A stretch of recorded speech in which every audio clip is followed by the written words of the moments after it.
I'm here today along with my fellow legislators, Representatives Maloney, Hennessy, Topol, Senator Blake, who certainly plays a part in this. And in fact, John used to be the director of DCED, or Department of Community Economic Development, some time ago.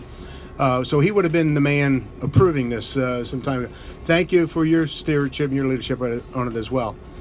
But we're here today to present you with $1.5 million to help develop the new visitor center. So why don't you come on up? To say other than thank you very much, and this greatly boosts our efforts, and I accept it only if I can accept it on behalf of all of those who are working so hard to make Boyertown a better community at the state, local, federal level.